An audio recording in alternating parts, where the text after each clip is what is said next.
The moment we've been waiting for is finally here. The St. Louis Dragons are back in the playoffs, and it's time for payback. After losing in the wild card round last year to the New Orleans Saints, we get round two. Without spoiling too much, this game was legitimately unbelievable. The result of this game was quite literally 1 in a million, which we'll go over later in today's episode. But first, I briefly want to give some context of our regular season, along with going through the studs and duds of the year as voted on by you guys. So we finished the season with a record of 12-5, grabbing the second seed in the NFC. And obviously our division wasn't very competitive. The other three teams in the NFC West were very bad, so we kind of knew we were going to win the division pretty early into the season, but we've been doing our best to try to get as high of a seed as possible. Unable to get the number one seed as Carolina finished with a better record than us, and they had the head-to-head tiebreaker, having beaten us in week 2. Had we won that game against Carolina, we would have been the number one seed, which is kind of unfortunate. But nonetheless, we are 12-5. We have the highest win streak of any NFC team in the playoffs. Now, we've played against some pretty bad teams over that stretch, but hey, a win streak is a win streak. As for the AFC, the Ravens end up with the number one seed. We almost had all 4 AFC West teams get in the playoffs here, with Denver just missing out. And of course, all 4 NFC South teams made it in the NFC, which is also kind of wild. As for our division, the Rams, Seahawks, and 49ers will be picking first, second, and third in this year's draft. Of their 11 combined wins, 7 of them were in the division, which means those 3 teams won 4 games against non-NFC West opponents. That's 4-29 against non-interdivision opponents, to be specific. That's not good. But nonetheless, our team was good, though, still finding a way to win 12 games in what has been a challenging roller coaster of the regular season. We've had our ups and downs, but we've been playing pretty well as of recent, having won 3 in a row. Again, 2 of those games are against the Seahawks and the Niners, but a win is a win. We only have 2 players who are currently hurt. Simeon Bonnet and Milan Santa are the only players who will be out for this game. Everybody else is healthy. I briefly want to go through our team's stats because I was able to do some digging and I found out that a few of our players had very historically good seasons, and that includes our quarterback and MVP finalist, Puma Whitlock, who threw for 5,000 yards, 40 passing touchdowns, 5 rushing touchdowns, and 7 interceptions. Of course, his $448 million extension will be kicking off next season. But as we look at this season, it really was a legitimately historical campaign for Puma. How many quarterbacks all-time in NFL history have thrown for at least 5,000 yards, 40 touchdowns, and less than 10 interceptions? The list starts and ends with Puma Whitlock this year. He is the only one. Let's get even crazier, though. Let's cross out the touchdowns. How many quarterbacks have had seasons with 5,000 passing yards and less than 10 interceptions? Again, it's just Puma Whitlock. He had an interception rate of 1.1%, so that means he's the first quarterback in NFL history to throw for 5,000 yards in a season and less than 10 interceptions. And it's not even like he had 9 or 8. He only had 7. And to dig even deeper, he only had 4 interceptions after week 3. But he was not the only quarterback to have a historically great season. Lamar Jackson finished with the second highest single-season passer rating ever. He scored 36 touchdowns, 4,300 all-purpose yards, and only threw 4 interceptions. Lamar had significantly less volume than Puma Whitlock, throwing 250 less times. His yards per throw was higher than Puma, even though their passing yards are off by like 1,500. Ultimately, Lamar does win the MVP, and I get it. He was a little bit more efficient. His team was a little bit better. I can't really complain. Puma Whitlock's numbers would be good enough to win the MVP 9 out of 10 times, but unfortunately, this is the one time where he doesn't. However, the regular season numbers don't really matter anymore. It's all about the playoffs. We've played in 5 playoff games in this series, and Puma's really only played in 2 of them because of injury. The 2 that he did play in were all the way back in Season 3, and he didn't play very well in either game. This is our win against the Niners in the wild card round, and this was our loss in the divisional round against Atlanta. This is really the last time we've seen Puma Whitlock in the playoffs. In Season 4, of course, he missed both games due to injury, and then last year he got hurt on the first drive of the wild card game against the Saints. Puma's been a historically great regular season player through his first 5 NFL seasons, but we haven't seen it yet in the playoffs, and hopefully today he can finally shift the narrative. Despite being a pass-first team, the Dragons finished second in the NFL in rushing, led by the duo of Darwin Juskins and Milan Santa. Obviously, Santa is out for the year, but DeAndre Swift has been a good addition, and I'm confident in him for the playoffs. At receiver, Arturo Modelo led the NFL in receptions by a lot. He led in yards by a lot. Unfortunately, he didn't lead in touchdowns. Jamar Chase was one above him. Modelo finishes 4th in a single season in terms of receptions, and he's also very high on the list in terms of receiving touchdowns. Modelo missed a game. He didn't play in our Week 2 matchup against Carolina, which was ultimately the difference between us not getting the number 1 seed. So had he played that game, there is a chance that he would have broken the all-time receptions record and would have been closer to other records. The least amount of receptions he's had in a game this year is 6. He's had more games this year with multiple touchdowns than with none. The fact that we signed him for so cheap feels like a ripoff. And like Puma Whitlock, he had a historically phenomenal season. How many receivers have had years with more than 130 receptions, 1,500 yards, and 17 touchdowns? The list starts and ends with Arturo Modelo. Let's cross out the yards, though. How many receivers have had seasons with at least 130 receptions and 17 touchdowns? Again, it is just Arturo Modelo.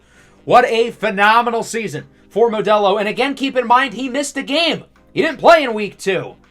So Modelo's season is obviously good enough for some awards as he wins the NFC's best receiver, and he also wins the Offensive Player of the Year over his teammate, Puma Whitlock. Amarion Cephas ended up being our second receiver. Isaiah Likely, by the way, has now had 5 consecutive seasons with exactly 8 receiving touchdowns. I didn't think he was going to get it this year, but we got him 3 scores in the last 2 weeks. Jamison Williams was a little disappointing, but obviously he was injured. The offensive line was really good, headlined by the signing of Sharif Sully. That ended up being a grand slam move for us. And our defense certainly was not as good, but we had another phenomenal season from Simeon Bonnet. He had 39 tackles, 31 of which went for a loss. That's 3rd all-time in a single season. Keep in mind, Bonnet is also 2nd in that category. And he had 15 sacks. The thing with Bonnet in terms of his sack production is that he's very inconsistent on a game-to-game basis. You're going to have some games where he completely takes over, and you're going to have some games where he doesn't put up big numbers. But even in the games where he doesn't really put up big sacks, he still makes an impact in the run game and as a double-team threat. He's been the favorite for Defensive Player of the Year all season long, but lost it right at the end to Dean McKennedy of the Packers, who had 5 sacks in Week 18 and finished the regular season with 20 and a half. So with that, I can't really argue him taking the award over Bonnet, who certainly would have won it had he not missed the last third of the year with injury. The rest of the defense was inconsistent in the front and in the back, headlined by Cam Lucifer, who did win the NFC's Defensive Back of the Year award, but he didn't really deserve it. His struggles have made us kick him inside to the slot, where he played last week and actually looked pretty good. He led the NFL in interceptions, but obviously as a cover player, for those of you who watch the games, you would know that he really was not all that good this year. Interestingly, we led the NFL in interceptions, but we did not recover a single fumble, oddly enough. So with that, we'll go through our studs and duds of the year, as voted on by you guys. I forgot to have the poll ready when the video was uploaded. I apologize about that, so if you didn't get to vote, that's my bad. Keep in mind this is an expectations-based award, and with that, Sharif Sully ends up winning the stud of the year with over 50% of the vote, and I completely agree with him being the first place winner. We had high expectations for him going into the year, being that he signed a pretty big contract, but I didn't expect him to be probably the best left tackle in the NFL. I really feel like he is as good and as important as the big 3 of Puma, Bonnet, and Modelo. Now, since he's an offensive lineman, the highest development trait he can have is superstar development, since there's no X-factor abilities for offensive linemen. So because of that, it would be kind of silly for us to give him X-Factor. So instead of upping his rating by 3 and increasing his development, we'll up his rating by 4 instead. He is now an 86 overall. Milan Santa ended up getting 2nd place. He really broke out for us this year at running back. Even though his numbers aren't that much better than last year, I really felt like he took a step up as a runner. He was one of the most efficient backs in the league. And since we did not increase Sully's development, we're going to increase Milan Santa's. Instead of going up in terms of his rating by 2, he'll only go up by 1 instead. But now he has superstar development. This won't help us for the playoffs because he's hurt, but for next year and onwards, that's going to be very useful. Malachi Weston ended up getting last place. I thought he should have been ahead of Milan Santa in the vote because we had no expectations for him coming into the year. High draft pick by the Saints, never really developed there. He was cut and then signed with us where he had a great training camp and it carried over here to the regular season. All of his sack production, though, came at either the beginning of the year or the end of the year.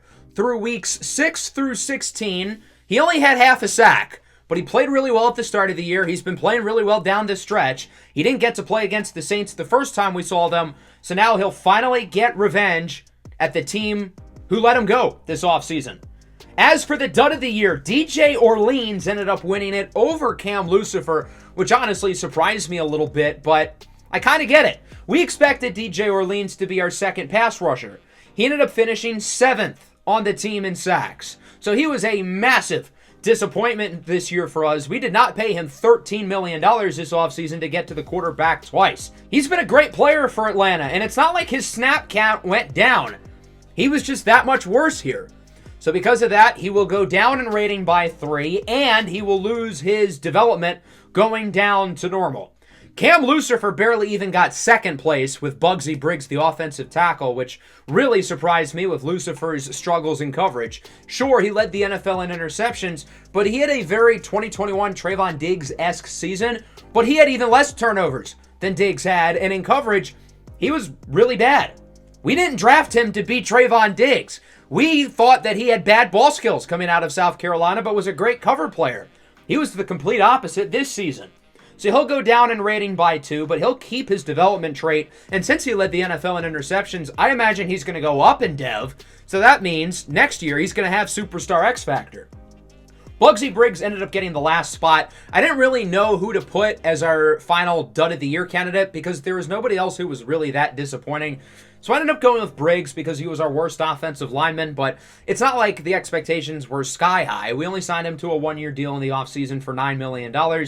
And with that, we'll move on to our matchup here in the wild card round with the New Orleans Saints, who are, of course, led by Puma Whitlock's former college rival, Callaghan October of the University of Michigan. Since these two were drafted, they really haven't gotten to play against each other in the NFL. Back in Season 3, Puma Whitlock's second season and Callaghan October's rookie year, the two of them threw a combined total of 3 passes in this game. Puma Whitlock got hurt in the first quarter, while Callaghan October did not play at all due to injury. Then in Season 4, Puma Whitlock didn't play in this game because he was hurt, and of course this was the infamous tie in Week 18, where these two teams helped each other. We got the 1 seed, and the Saints got better draft positioning. Then that brings us to last year, where we met the Saints in the playoffs. Both Callaghan October and Puma Whitlock were finally healthy and finally going to play against each other, and to add to the stakes, it was a playoff game. But obviously, it did not end up as we would have expected. 3rd and 9 now for St. Louis, looking to bring it in the red zone as Puma is sacked and Puma is hurt! With 20 seconds to go now, October's pass is caught by Tyreek Hill again, breaks the tackle, gets it to the 21, and now Simeon Bonnet is hurt. With our 2 best players getting injured in the first quarter, we never really stood a chance, losing this one 30-16. That brings us to this year where we played the Saints back in Week 13, and finally, Callaghan October and Puma Whitlock were healthy against each other for the whole game, and the football gods treated us to a classic. This game ended up going into overtime with Tyreek Hill taking the opening kick return of overtime to the house, leading to a New Orleans Saints win by the final score of 40-34 in one of the highest scoring games of the year. Both teams accumulated over 600 total yards in this one, with the 2 quarterbacks throwing the ball 96 combined times. Puma Whitlock was more efficient than Callaghan October, but the Saints were able to rely on big plays. There were 400-yard receivers in this game, including Justin Jefferson, who had 172 yards and 3 touchdowns. Tyreek Hill didn't get the ball that often, but when he did, he was electric with a 70-yard receiving score, and obviously the kick return to win it. Both defenses, as you can imagine, were really not good in this game, and I wouldn't be surprised if our matchup against the Saints today ends up also being a shootout. Despite making the playoffs, the Saints finished in last in their division, so they get a last-place schedule next year, while the 4-13 Seahawks will get a second-place schedule. The Saints have been a very streaky team this year. They started out 1-3, including losing to the 49ers. They were 3-6 through week 9, but then went on a win streak, including their overtime win against us. However, they have lost their last 2 games, albeit by a total of 3 points.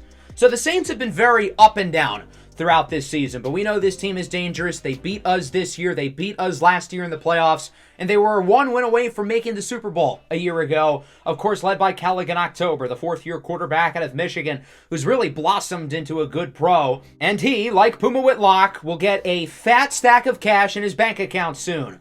Of course, they've got some great playmakers, including Justin Jefferson, who torched Cam Lucifer in the earlier matchup this season for 170 yards and 3 touchdowns. With Lucifer now playing the slot, instead of worrying about Jefferson, he'll be guarding Tyreek Hill.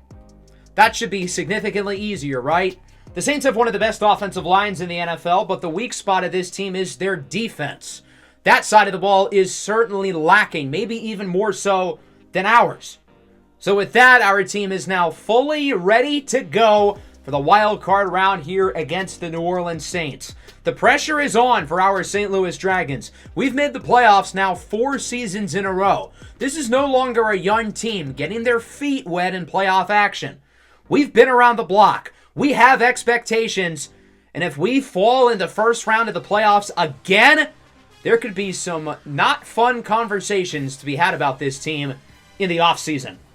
So let's get it started. Super Wild Card Weekend of the 2029 NFL Playoffs as the New Orleans Saints and St. Louis Dragons rematch from a wild card game a year ago that the Saints, of course, won 30-16 with Puma Whitlock and Simeon Bonnet both getting injured.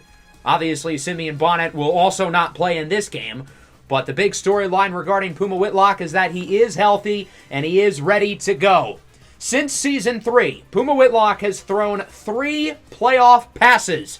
We haven't gotten to see him in the NFL playoffs, and when he has gotten the opportunity in the postseason, he hasn't been very good. He has experience dating back to his college career, having won 2 national championships with Ohio State, but that was when he was in college. He's now on his 2nd NFL contract. I don't think anything we saw from him in college should really be relevant anymore with him being in his 5th NFL season. So the Saints will kick it off, and we are underway. The 2029 Wild Card round is here as Jalen Mallard, the rookie, takes a kneel in the end zone, and the St. Louis Dragons offense is back. A lot healthier than we last saw them. Sharif Sully and Colin Robinson have each missed the last few games. They are back. Jalen Mallard is back. Jamison Williams and Isaiah Likely have been banged up. They, of course, are now healthy. The only injury here is Milan Santa, who, of course, tore his rotator cuff a couple weeks ago. From the 25 here on first down, St. Louis looking to set the tone early. Puma steps up, but he misfires for Jamison Williams. Got to get the playoff jitters out early because there's not going to be much margin for error against a great team like New Orleans. On second down, here's Darwin Juskins to the left side with a huge run, breaks a tackle, and gains 24 yards. A quick start for Juskins, who's going to have a bigger role than ever with the loss of Milan Santa. Obviously, we're going to see plenty DeAndre Swift, but it really is Juskins' backfield. Isaiah Likely hit hard as he gains 6. The first completion of the day for Puma Whitlock. 2nd and 4 now from the 45 for the offense. Puma with a clean pocket now steps up on the run, connects with Amarion Cephas for the first down. St. Louis is looking to go slow and steady so far, the opposite of their playbook last week against the Niners. Short throw caught by Arturo Modelo, the Offensive Player of the Year, who brings it to the 24-yard line for a gain of 11, the longest pass so far for St. Louis. 2nd and 3, play action. Puma rolls right on the run for Modelo. He's in for a touchdown. It's Modelo time. Arturo Modelo is in for his 18th combined receiving touchdown of the year. And so the St. Louis Dragons march down the field. They score first, and best of all, Puma Whitlock didn't get hurt, unlike last year. So the Dragons start things off with a touchdown. They lead 7-0, and now we get a look at the New Orleans offense. They'll start things off at the 21. On first down for the Saints, October drops back to throw it. Looking downfield, he's got Olave! Barber looks to chase after him, and he'll wrap him up, but not before a gain of 63 for Chris Olave, going 70 and a 35. The Saints beat the Dragons earlier this year because of big plays, and already they're doing that here as Justin Jefferson hauls in to this third down reception, and he brings it to the 1 yard line. The Saints are not wasting any time, marching right down the field, and now it's 1st and goal. Giovanni Gavinchecko is pushed in for a score, and so the Saints quickly respond with a touchdown of their own, and we're tied at 7. If the first matchup between these two teams is anything like this game, there's going to be no margin for error offensively. Both quarterbacks are going to have to play a flawless game of football if they want to stop the other. It's an RPO here for Jamison Williams with a huge gain. Jukes away from the defender, and Jamo gets into the 35. The last time these two teams played, Jamison Williams broke his collarbone, so he's looking for some revenge himself. 3rd and 2 from the 27. It's Darwin Juskins, who will barely get the first down. He was lit up by Isaiah Foskey and Jerome Baker, but he does convert. From the 25, short pass caught by Jamison Williams again, and he'll bring you to the 13. Puma is 7 of 8 so far. He's completed his last 7 throws, looking excellent so far. From the 13, here's Puma. Looks short for Cephas. Whoop! Whoop! What a move by Amarion Cephas! He's in for the touchdown, and the Dragons are right back ahead. An incredible play after the catch by Cephas, weaving his way through 3 defenders to get the touchdown. What a start for the Dragons offense with 2 drives and 2 scores. So far, Puma Whitlock looks to have gotten the playoff jitters out with 2 first-quarter passing touchdowns, and it's 14-7 as the Saints get it back. Their last drive was a quick one, headlined by a 63-yard reception on the first play by Chris Olave. We'll see if they can answer back. Starting from the 31, play action, and October is sacked for a loss of 8. Trajan Bleichenden brings him down. With no Simeon Bonnet, it's going to be up to guys like Bleichenden and the former Saint, Malachi Weston, to really step up as pass rushers. 3rd and 17. October takes a shot downfield for Jefferson. It's caught at the 15. Justin Jefferson, what a play. That really wasn't bad coverage by Jeff Okudah. It was just a perfect throw by Callaghan October and an unbelievable grab by Justin Jefferson. Okudah was right there, stride for stride, but that throw could not have been any more on the money, and the Saints already have 2 60-plus yard gains in the first quarter. 3rd and 7 from the 10. October in the zone. He connects with Raheem Daniels for the touchdown, and the Saints tie it at 14. So New Orleans is going to get 2 early touchdowns of their own, and so far both quarterbacks have perfect passer ratings. From the 25, play action, Puma Whitlock is intercepted. Kader Kohu picks it off for the Saints, and they'll get the ball in the red zone at the 19-yard line. In a game where there is no margin for error, Puma Whitlock made a critical mistake there, turning the ball over, and it's the Saints who get the first defensive stop, and now with excellent offensive field position, they'll look to score quickly as Justin Jefferson brings it to the 5, hit hard by Jeff Okudah. And that wraps up the first quarter. What a start. 14-14, but the Saints should score next. They had the ball inside the 5-yard line, now at the 1, as it's 2nd and goal with October still in the zone. He hands it off for Giovanni Gavinchecko, and he is in for his 2nd rushing touchdown of the game. And the New Orleans Saints, for the first time today, are ahead 21-14.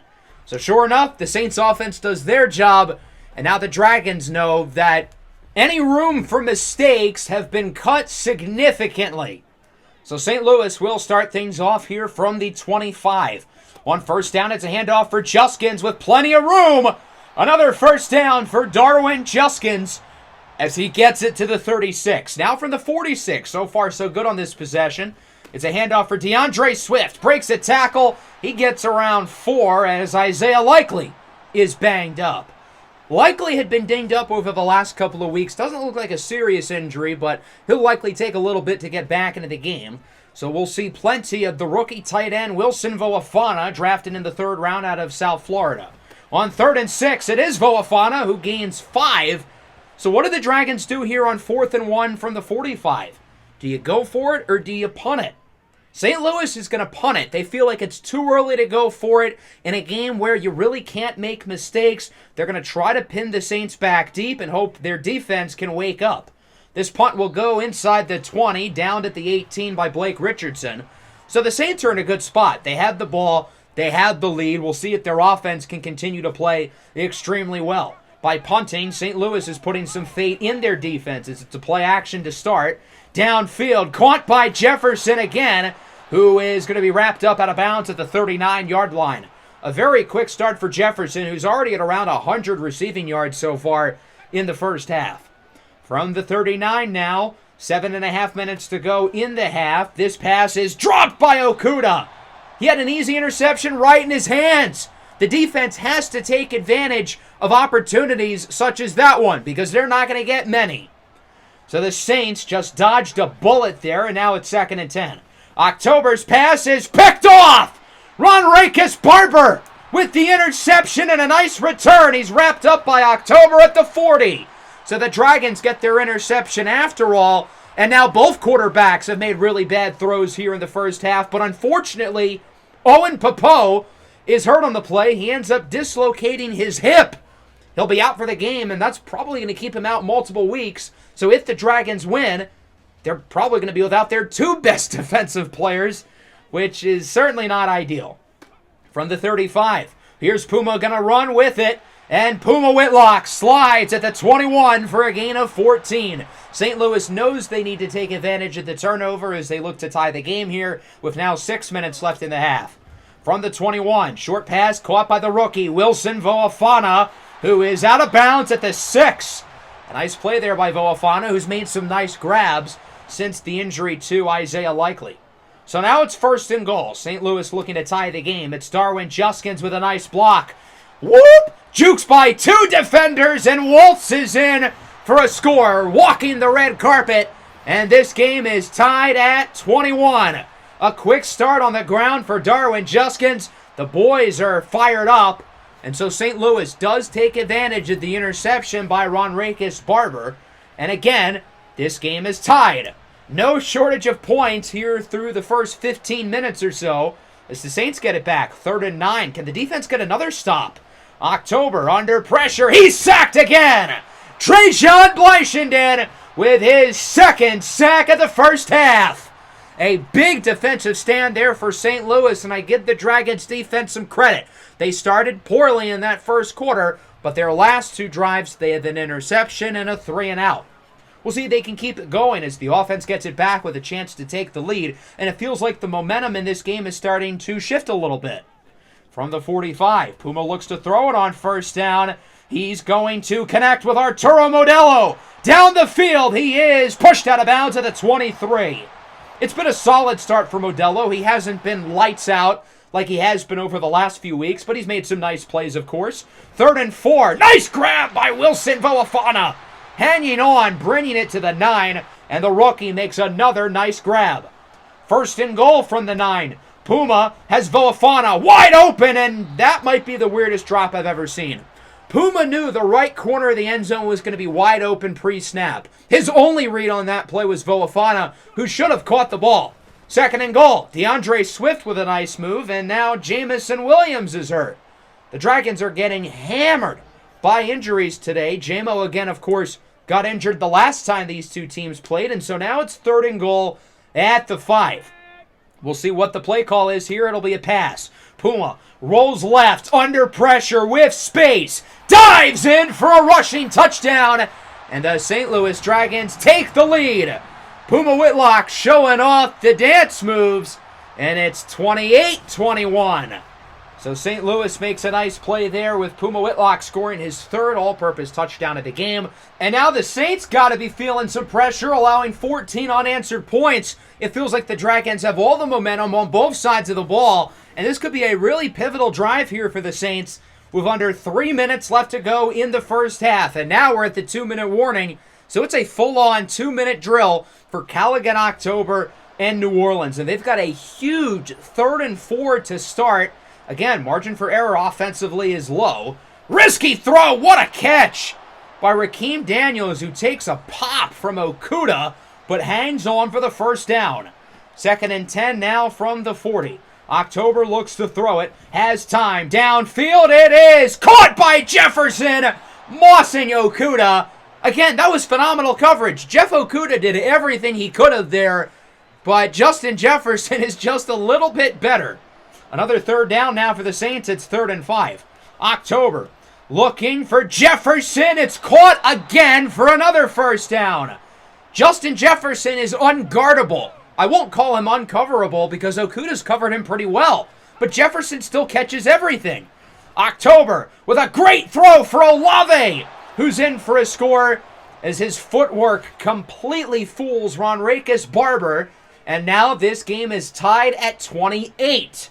The Dragons are going to have around a minute. They will have all 3 timeouts, though, so there's no excuse not to score, especially since the Saints start with the ball in the second half. So after running for a gain of 6 and calling an early timeout at 2nd and 4, Puma's going to look to run for the first down, and he will. Dragons are going to call their second timeout. So they're going to burn the timeouts early, hoping they can get some big plays or get some plays out of bounds over their next few snaps. 3rd and 6 now at the 42. Puma's calling an audible. He will look downfield. Can't find anybody, so he runs with it again. He gets the first, but they're going to have to move quickly. Holding on to that last timeout, there's only 13 seconds left. Here's Puma looking downfield. He's got Valafana wide open, and he is wrapped up inbounds at the 16. And so the Dragons are going to have to use their last timeout. And what are they going to do here with 8 seconds? These types of situations is really the offensive play where the Dragons have struggled most. Not having any timeouts at the end of the half where you need to throw the ball quickly. So Puma's either got to look for the end zone or throw it away immediately. Can't find anybody, so he's going to try to throw it away, but he can't. He is sacked by Sammy Kalimbo. The first sack of the game for the Saints, and sure enough, the Dragons will be unable to score at the end of the first half. Puma Whitlock tried to throw the ball away, but right as he was about to, Kalimbo was right there to sack him. And so that will wrap up an unbelievable first half of football. St. Louis, 28. New Orleans, 28. An absolute shootout in this game. And we'll see if either defense is going to wake the hell up in the second half. Both NFC playoff games have already occurred, and the 2 division winners each won. The Packers beat Atlanta. The Eagles beat the Bucs. So that means if we win, we will play against the Green Bay Packers in the second round. Hopefully we can continue the trend of division winners winning and NFC South teams losing. But it's not going to be easy given the first half of this game being as competitive as it was. The game plan is pretty simple. It's going to be a track meet in the second half. We're going to throw the ball a lot, and they're going to throw the ball a lot. Whichever team is more efficient in the passing game and avoids more mistakes is going to win the game. The Saints rely on big plays, but it's really not about big plays.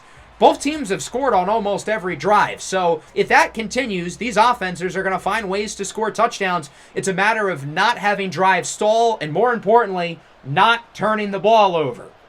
From the 21, October looking downfield to start. Olave's open, and it's overthrown. Ronrakis Barber's had some shaky snaps in coverage today. Nearly another one. Olave could have gotten a huge gain, but October put a little too much mustard on that one. 3rd and 5 now. October's got a wide open man, and it's dropped. Tyreek Hill had an easy first down, but he can't hang on. Hill did not catch a single pass in the first half. Cam Lucifer's had him in hell. And as I said, both teams need to avoid mistakes. That's a pretty big mistake. 2nd and 8, big run for DeAndre Swift to the outside. He gets it to the 46. And now Bugsy Briggs is banged up. It seems like the Dragons are the only team getting hit by the injury bug, as he'll be taken out of the game, and Pea Puia will replace him at right tackle.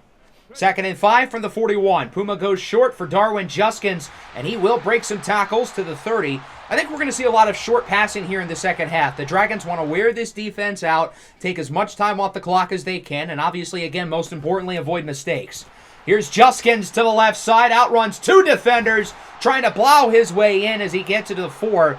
Juskins with 67 yards on just 8 carries today. He's been unbelievably efficient, and I think St. Louis is really going to utilize him a lot here in the third quarter as DeAndre Swift will plow his way through for a score. His first touchdown since returning to the Dragons, and St. Louis is back ahead. It's 35-28. Good start to the third quarter for St. Louis. They get a 3-and-out on defense. They get a touchdown on offense, and now they are very slightly in control as the Saints will get it back here on the kickoff from Cameron Dicker. Tyreek Hill will get it in the end zone. He will look to take it out. Here's Hill. Finds a hole. Breaks a tackle. Tyreek Hill at the game-winning kick return earlier this year. And he brings this one to the 21. A touchdown-saving tackle from Cam Lucifer. But a huge gain for Tyreek Hill, who really has done nothing today until that play. So again, the Saints continuing to rely on big plays. Here's Olave, gets it to the 2. Lucifer unable to make a play on the ball there. And so the Saints are just inches away from tying the game up again. First and goal from the 2. It's Gavin Checo looking for his 3rd touchdown of the game. He won't get it. Wrapped up by Jalen Bourgeois. Gavin Checo has 4 carries today for -1 yards and 2 touchdowns. That is quite the stat line. Second and goal now from the 5. It's Rashad Price Jr. breaking tackles. He gets it to the 2. And now penalty Mo Barahona is hurt. And keep in mind, Owen Popo already dislocated his hip. So if Barahona banged up, the Dragons only have 3 healthy linebackers on the roster. Third and goal now from the 2. Can the Saints punch it in? It's the fullback. He's in. We're tied. 35-35 off the touchdown by Jason Watkins. And St. Louis has it back again, a tie game. Hand off to Juskins here to start with room to the left side. Another huge run for Juskins, who's nearing the century mark in yardage already as he gets it to the 45. Following play here for St. Louis, Puma will look to throw it. Looks short. He is Cephas wide open down the sideline. Amarion Cephas to the 12. A huge play for St. Louis. And their offense is looking like they're going to score here once again. 3:12 to go. First and 10. Puma looking short for Cephas. He scored earlier on this play. Nearly does again as he brings it to the 2. Puma's been extremely efficient here. 20 for 26. Just 1 week removed from the highest completion percentage of his career. First and goal. Wide open rushing lane. Puma's in for a second time today. 2 passing touchdowns and 2 rushing touchdowns for Puma. And St. Louis is back ahead 42-35 with a few minutes left in the third.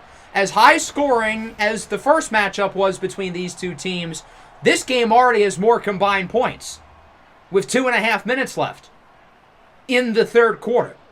That's how much offense we've had today as the Saints get it back from the 27. Play action. October has an open man. Another first down conversion, this time to the tight end Cole Kmet, who gets it to around the 38. The Saints have been money on third down as it's another one. 3rd and 4. October looking down the field. And finally, Tyreek Hill gets his first catch of the entire game, bringing it to the 40. And with that, the third quarter is in the books. It is the Dragons with the lead, 42-35. We're technically 1 quarter away from moving on to the divisional round, but I wouldn't feel so confident given how crazy this game has been so far. And buckle up, it's just getting started. 3rd and 1. October has a wide open man. It's Kmet, who gains 30, bringing it to the 1. He was completely uncovered there. That one is on Jabril Fofana. He should not have had that much space. Another third down, this time 3rd and goal from the 1. It's a pitch to the outside. Rashad Price Jr. walks it in.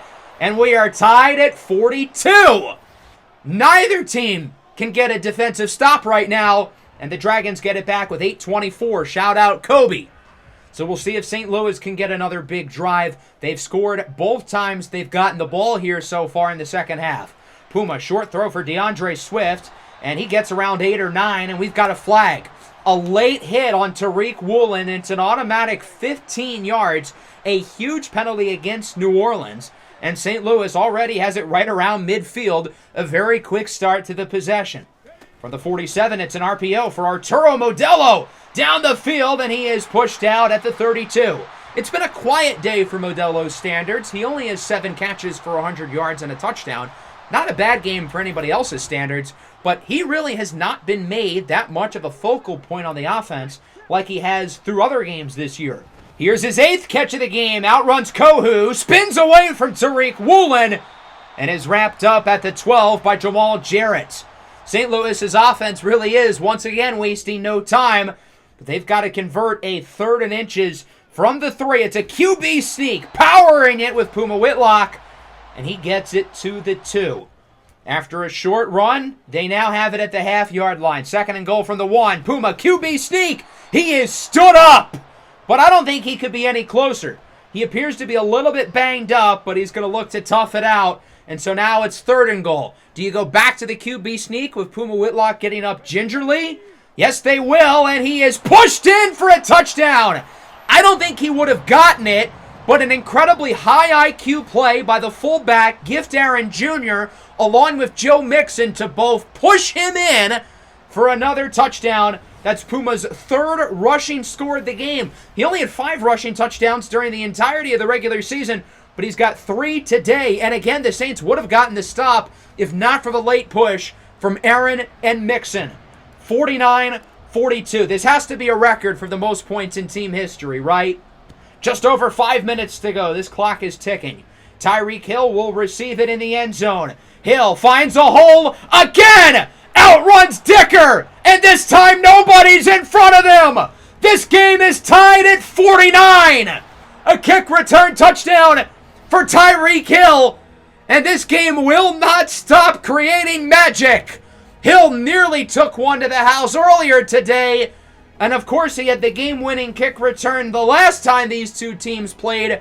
I think the only choice on kickoffs going forward is for Dicker to kick the ball as far as he can, or kick the ball out of bounds and take the penalty, because that's a better result than a huge return by Hill. So now the Dragons get it back on offense. Here's Swift with a nice juke move, and he gets it to the 48. This clock is ticking, keep in mind. St. Louis needs to be mindful of it. It might be a little bit reckless to talk about chewing clock now, but given how well the Dragons have ran the ball, I think they're going to continue to do it. Here's a 1st down for Darwin Juskins. He gets it to the 35, now over the 100 yards mark on the day. Clock continues to tick, 3.5 minutes left. Back to Swift. Another 1st down. He gets it to the 20. As good of a game as Juskins has had, we can't forget about Swift. 10 carries for 67 yards. He continues to play excellent since signing him in Week 17. Juskins gets around 5, and even that was a nice play. Should have been a gain of like 1 or 2, but Juskins, fighting for yardage, is able to turn it into a solid gain. On 2nd and 5, Swift only gets 1, and he appears to be banged up. That's not good news, given how well he's performed today, as he will go to the locker room. And so now it's 3rd and 4. The Dragons have ran the ball every play this drive. Do they do it again? Yes, they will. Back to Juskins, and he does get the 1st down to the 9. And that's going to bring us to the 2-minute warning, as DeAndre Swift is hit with turf toe, will not return to the game. If St. Louis wins today, he would probably be questionable for next week. So here we are, 2 minutes left, 49-49. The Dragons have it in the red zone, looking to potentially finish this game off for good. They've ran the ball on every play this drive, and they won't stop now. 1st down, Juskins has room. He dives in for a score. What a game from Darwin Juskins, the game of his life. And St. Louis is back ahead, 56-49. If we get one more touchdown from either team in this game, this will become the highest scoring game in NFL history. Let's hope that doesn't happen, considering it's the Saints who are getting the football. Cameron Dicker's going to kick this ball as far as he can. I would still try to return it if I was Tyreek Hill, but he's going to take a kneel down. So here returns the Saints offense. They haven't had the ball for a little while. They've only had it for around 5 minutes here in the second half, in thanks to big plays on offense and big plays on special teams. So we'll see if Callaghan October can lead the Saints down the field and tie this game. He's got all 3 timeouts. He's got 2 minutes. And they get Olave for a gain of around 9 as he is touchdown at the 35. This clock is going to continue to move. Minute and a half to go. 2nd and inches in a 7-point game here in the wild card round. Short throw is caught for a first down by Raheem Daniels. That'll keep the chains moving, but it'll also keep the clock moving. From the 40, wide open is Kmet on the wheel route, but it's incomplete. If nothing else, though, the clock does stop at 1:14, which gives the Saints a chance to decompress, catch their breath, and likely figure out their next few plays. 2nd and 10 from the 40 with Tyreek Hill in motion. He still only has 1 catch as it's caught by Jefferson. Jukes away from Bourgeois and is wrapped up at the 33 by Okudah. Saints continuing to not call their timeouts, going no huddle with 50 seconds left. October lobs it up. It's caught! Jefferson! Touchdown! What a play by Jefferson again, mossing Jeff Okudah, doing the gritty in the end zone. And now the Saints have to ask themselves the question, do you go for the tie or do you go for 2 and take the lead? But first off, what a remarkable play by Jefferson. And again, I don't think Jeff Okudah has been bad. Justin Jefferson has just had one of the best receiver games I've ever seen in my lifetime. So the Saints will go for the 1. I think you can make a case either way. If they don't get the 2-point conversion, they lose the game. But with St. Louis getting the ball, they'll get a chance to win regardless. The Dragons' offense has been incredible all day. They've scored a touchdown every time they've got the ball in the second half. Can they do it again? The problem is, though, they can't just run the ball like they did on the last drive. St. Louis ran it on every play last possession, but with 45 seconds, they can't do that here. They will do it on first down, and Juskins loses a yard, so the Dragons are going to have to burn their first time out. And we now sit at 42 seconds. You certainly don't want to give the Saints time with the ball because they can end the game. Up the middle, here's Juskins. He gets the first down to the 36. So if nothing else, St. Louis is able to move the chains, but they've got to go no huddle now. They don't call the timeout as this pass is incomplete for Cephas, and the clock all of a sudden only sits at 14 seconds. So really, you've got to go for a big play and hope you get in field goal range. 2nd and 10. Puma looking downfield. He's got Williams. Gets by a defender. Nobody's in front of him. Jamison Williams is in for a touchdown with seconds to go. And the Dragons are back ahead. 63-56. What a play by Puma Whitlock and Jamison Williams. Potentially the heroes here in what has been one of the most remarkable games in the history of the NFL. It's also officially the highest scoring game in NFL history, regular season or postseason, with 119 combined points. What a great throw by Puma Whitlock, and what a play by Jamison Williams. With 6 seconds left, the Saints look for a miracle. Their best chance is a kick return for Tyreek Hill, but he will take a knee. I don't care how far that ball is, you've got to try to return that, but he doesn't. And now the Saints are going to throw it up here, presumably for one Hail Mary. For all the marbles, can the Saints keep the game of the century alive? October throws it up. It's officially the last play of the game. It's tipped. It's incomplete. And St. Louis lives and survives. Oh my goodness, what a game. 63-56. The Dragons are moving on to the divisional round in literally a 1 in a million game. All I can say is, wow, what a show these two teams put on. As you would expect, this game put up many NFL records. Let's take a look at those before we take a look at the box scores, shall we? So the first record that this game put up is total points, as we talked about, with 119 combined between the two teams. The Dragons' 40 first downs is tied for the most first downs by one team in a game ever, ironically tying the 2013 Saints. We also saw the most total combined all-purpose yards between two teams ever at 1,434, blowing the old record out of the water. But this is where things get really crazy. I ended up doing the math on this because I'm a nerd, and I figured out some really interesting stuff. So including the games that have been played in this series, there have been 19,079 NFL games. And if you double that number for the two teams that play in each game, we've had 38,158 team performances. The Dragons got 720 all-purpose yards today. That would be second all-time amongst those 38,000-plus performances.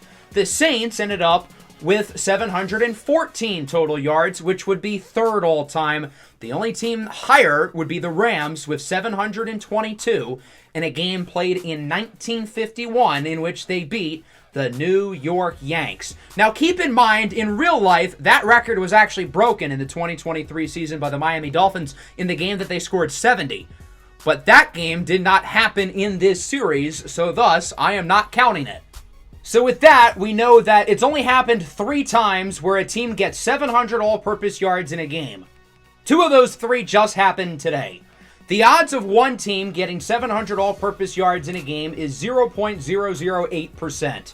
What about the odds that both teams do it in the same game? It's a much smaller percentage in which the fraction equals 1 and 1.5 million.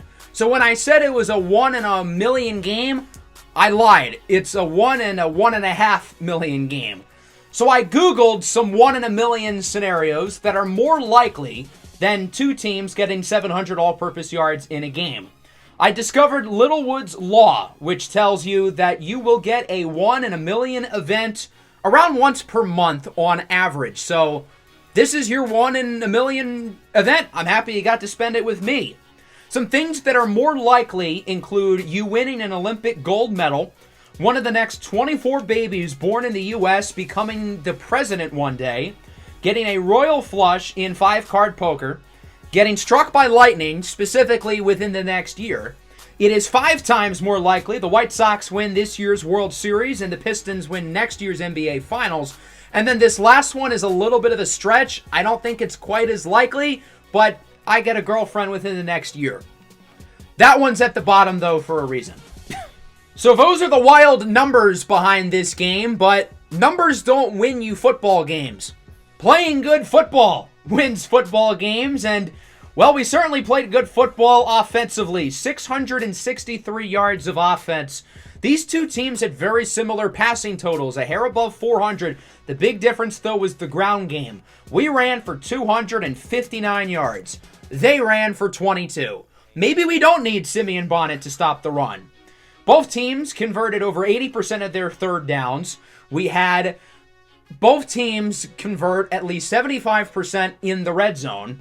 Puma Whitlock had an unbelievable game, 411 yards, 3 touchdowns. He did have the bad interception and the bad sack at the end of the first half, but other than that, he was perfect. He did not make many mistakes. Neither did Callaghan October, but he must have made 1 mistake too many with the interception in the second quarter. Both quarterbacks, though, played an A-plus game. Obviously, we ran the ball really well. Darwin Juskins had the best game of his career. DeAndre Swift was phenomenal. Puma Whitlock ran for 3 touchdowns, and the Saints could not run the ball at all. As for the receiving game, Justin Jefferson leads the way, of course, with 219 yards on 12 catches. So in the 2 games that we played against the Saints this year, he had around 400 yards against us. That's a lot. Arturo Modelo was pretty solid, going for 8 for 119 and a score. Cole Kmet, Wilson Villafana, Chris Olave, Amarion Cephas, and Jamison Williams all played well too. JMO with his first 100-yard game of the entire season, specifically the touchdown to win it. Tyreek Hill, meanwhile, had just 1 catch. He was great in the kick return game, but shout out Cam Lucifer. He covered him well. Both offensive lines were really good, ours in particular, because our run blocking was as good as our pass blocking. And now let's talk about the defense. Our defense was not good, but it was better than the Saints. We could at least stop the run. I also think our coverage was better than New Orleans. Our coverage wasn't that bad. It was just their quarterbacks and receivers making unbelievable throws. No field goals, just touchdowns, and only 3 punts. This game had 17 total touchdowns, which also is an NFL record, by the way. I didn't even include that in my little slideshow earlier, but that's another record. 17 touchdowns, the all-time NFL record for 2 teams. The all-time single-team record is 10, so both teams almost broke that one as well. We do have one new injury. Owen Popo dislocated his hip. He will be out through the Super Bowl week, so his season is likely over. I'm not sure if I want to put him on IR, though, because if we do get to the Super Bowl, he would have 1 week left of his injury. Maybe there's a chance he'd be able to play, but I'd also like to sign another linebacker, being that we don't have that many on the roster. So we're going to have to figure out, is it worth the risk of keeping him on the team and hoping there's a 20% chance he can play if we make the Super Bowl? Or do we sign someone, maybe a familiar face like Jelani Tavai? Let's simulate into the next week. I already told you guys who we were playing against, but here's a look at all the scores around the league. Every game was decided by 1 score, except for the Green Bay game, which concerns me. Players of the week, Puma Whitlock, could have given it to about 4 different players in our game, along with Patrick Mahomes, Sabbath Katopotis, and Josh Uche. So that brings us into the second round of the playoffs with the Green Bay Packers looming. I don't want to dive too deep into the Packers because, well, this has been a very emotional last hour. So rather than prepping for the Packers and talking about them now, we'll save it for the next episode, but I do want to briefly point out that the Packers are a very strong team, and we can't overlook these guys at all. They're one of the youngest teams in the NFL. Their 2 best players are only 23 years old, with Dean McKennedy, the Defensive Player of the Year, and running back Khaled Garrison, along with a young quarterback in Johnny Gordon, the 3rd-year pro out of LSU, who's only 25. Teams can go flat after crazy emotional battles like we just had with the Saints, so we've got to make sure that doesn't happen. Hope everybody enjoyed. Easily one of my favorite videos ever on this channel. Definitely a fun one here to make. Make sure to leave a like and subscribe to the channel if you are new. Peace out.